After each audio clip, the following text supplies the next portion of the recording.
എൻ്റെ എല്ലാ പ്രിയ കൂട്ടുകാർക്കും ഫുഡ് നോട്ട്സിൻ്റെ പുതിയൊരു എപ്പിസോഡിലേക്ക് വളരെ സ്നേഹത്തോടുകൂടെ സ്വാഗതം. കണ്ടപ്പോഴേ ഒരു ഓണസദ്യ പോലെ തന്നെ ഉണ്ടല്ലോ അല്ലേ? അപ്പോൾ ഈ ഓണത്തിനുള്ള സ്പെഷ്യൽ റെസിപ്പിയാണ് ഇന്ന് കൂട്ടുകറി.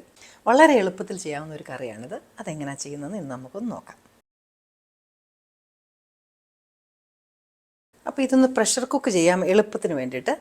അപ്പോൾ അതിലേക്ക് ഞാൻ കടല ഇട്ടു, പിന്നെ ചേന ഇട്ടു, മത്തങ്ങ, കായ, കുമ്പളങ്ങ, ഇതിലേക്ക് 2-3 കറിവേപ്പിലയൊന്ന് ഇട്ടു, ഉപ്പിട്ടു, മഞ്ഞൾ പൊടി, ഒരു 1/2 ടീസ്പൂൺ കായം, മുളക് പൊടി.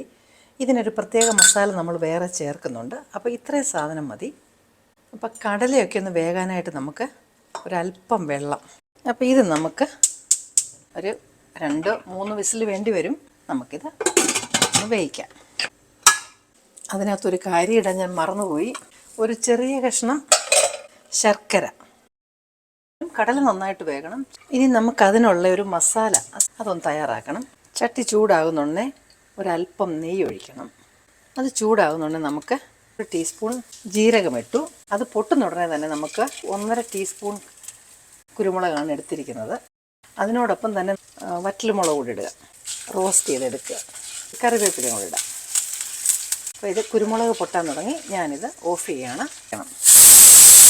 ഇനി ഞാനത് തീ കുറച്ച് വെച്ചതിന് ശേഷം ചെറിയ തീയിൽ ഒരു 2-3 വിസിലും കൂടെ വരട്ടെ. ഇതിപ്പം 5 വിസിൽ കഴിഞ്ഞു. ഞാൻ ഇനി ഇതൊന്ന് ഓഫ് ചെയ്തിടാൻ പോവാണ്. നമുക്ക് ആ നാളികേരം, ആ തേങ്ങായും കൂടെ നമുക്കൊന്ന് വറുത്തെടുക്കണം. ആ പാൻ ചൂടാകുമ്പം വീണ്ടും ഒരല്പം നെയ്യ് ഒഴിച്ചു കൊടുക്കണം. നമുക്ക് അത് ചൂടാകുന്നുണ്ടെങ്കിൽ നമുക്ക് ഇച്ചിരി ഉഴുന്ന് പരിപ്പിട്ട് അതൊന്ന് വറുത്തെടുക്കണം. ഒരു 1/4 ടീസ്പൂൺ ജീരകം കൂടി ഇടണം. അതിനുശേഷം ഇപ്പം ബ്രൗൺ കളറായിട്ടുണ്ട്. നമുക്ക് ഈ തേങ്ങ അതിനകത്തേക്ക് ഇടാം. എന്നിട്ട് ഇത് ഇളക്കി ഈ തേങ്ങ ഒരുപോലെ നമുക്ക് മൂപ്പിച്ചെടുക്കണം. നെയ്ക്കകത്താണ് ഇത് ചെയ്യുന്നത്. അപ്പം കറിക്കൊക്കെ ഒരു പ്രത്യേക ടേസ്റ്റ് വരുന്നത് അതുകൊണ്ടാണ്. നിങ്ങളെൻ്റെ ചാനൽ ഇതുവരെയും സബ്സ്ക്രൈബ് ചെയ്തിട്ടില്ലെങ്കിൽ ആ സബ്സ്ക്രൈബ് ബട്ടൺ ഇപ്പോൾ തന്നെ ഒന്ന് പ്രസ് ചെയ്യാൻ മറക്കരുത്. തന്നെയല്ല, ഓണം ഒരുങ്ങുന്ന ഫ്രണ്ട്സിനെല്ലാം ഈ റെസിപ്പീസൊക്കെ ഒന്ന് ഫോർവേഡ് ചെയ്ത് കൊടുക്കണം. ഇത് ഗോൾഡൻ ബ്രൗണായി. ആ തീയിൽ നിന്നും അടുപ്പിൽ നിന്നും അത് മാറ്റണം. ഇപ്പം നമ്മുടെ മസാലകളെല്ലാം നമ്മൾ റെഡിയായി. ഈ മസാല നമ്മൾ തണുത്തിട്ടുണ്ട്, അതൊന്ന് പൊടിച്ചെടുക്കണം.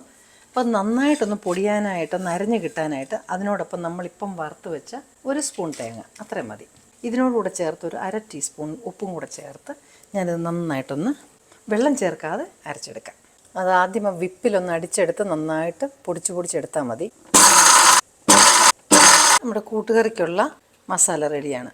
ഇത് ഫുള്ളിടാതെ നമ്മുടെ ഏരിയ അനുസരിച്ച് നമുക്ക് അഡ്ജസ്റ്റ് ചെയ്ത് ഇടാവുന്നതാണ്. ഇതിൻ്റെ ഗ്യാസെല്ലാം പോയി ഈ വെള്ളമൊക്കെ പറ്റി നല്ല കറക്റ്റായിട്ട് വന്നിട്ടുണ്ട് കേട്ടോ. കടല വെന്തോന്നുള്ളതാണ് നമ്മുടെ വിഷയം. അപ്പോൾ ഇതിനകത്തേക്ക് ഞാൻ ഈ മസാല ആദ്യം ഇടാം. ആ മസാല നമ്മുടെ ഏരിയ അനുസരിച്ച് മാത്രം ഇട്ടാൽ മതി. വറുത്ത് വെച്ചിരിക്കുന്ന തേങ്ങ ഇടാം. അതോടെ പരിപാടി കഴിഞ്ഞു. അപ്പോൾ തേങ്ങയും ഇട്ടു. ഇനി അത് നന്നായിട്ടങ്ങ് മിക്സ് ചെയ്ത് ചേർത്താൽ നല്ല ടേസ്റ്റ്, നല്ല ബാലൻസ്ഡ് ആയിട്ടുള്ള കൂട്ടുകറി റെഡിയായി. അപ്പം നെയ്യ്, തേങ്ങ വറുത്തത്, കുരുമുളക്, അല്പം ജീരകം, ഇതെല്ലാം കൂടെ കൂട്ടി നമ്മുടെ കൂട്ടുകറി അടിപൊളി. ഇനി നമ്മൾ സെർവ് ചെയ്യുന്ന പാത്രത്തിനകത്തോട്ട് എടുത്ത് വെച്ചാൽ മതി.